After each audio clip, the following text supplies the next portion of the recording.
এদেরকে নিজের পায়ে দাঁড়ানো, এখন কার পায়ে দাঁড়ায়, এরপরে কার পায়ে দাঁড়াবে? এখন আগেও তো নিজের পায়ে দাঁড়াচ্ছে, শুধু এই যে জিনিসটা নিজের পায়ে দাঁড়াবে এটা মিথ্যা কথা। এর মাধ্যমে মেয়েরা কি হয় জানেন, অহংকারী হয়ে যায়, স্বামীর ঘর করতে চায় না, স্বামীকে নাম ধরে ডাকে। আমি আজকে সকালে একজনকে দেখছি স্বামীকে নাম ধরে ডাকতেছে, তুমি এটা করতে পারো না। আমি তখন তাড়াতাড়ি করে ঠান্ডা করলাম যে তুমি ওই স্বামী যদি কোনো পাগলও হয়, স্বামীর সম্মান রক্ষা করতে হয়। স্বামীর নাম ধরে ডাকা ইসলাম শরীফ বলে না।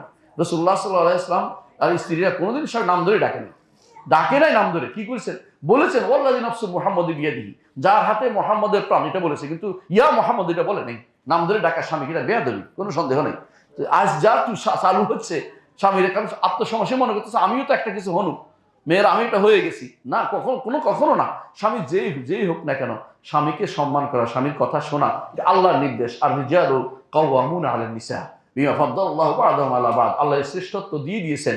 এইটা যদি মানতে না পারে সে অনেক সময় দিনদার শয়তান তৈরি হয়। দিনদার শয়তান বুঝুন কিনা, দিনদার ফেমিনিস্ট তৈরি হচ্ছে, যে দিন মনে করে শরীয়তে আমার এই দিছে সেই দিছে কইয়া সে এখন একদিকে ইসলাম দাবি করে, আরেকদিকে সে স্বামীর বিরোধিতা করে, স্বামীর কথা না শুনে বাবার বাড়ি চলে যায়, স্বামীর কথা না শুনে বাজারে চলে যাচ্ছে। কোনোটাই জায়েজ নেই। স্বামীর ঘরের ভিতরে থাকতে হবে।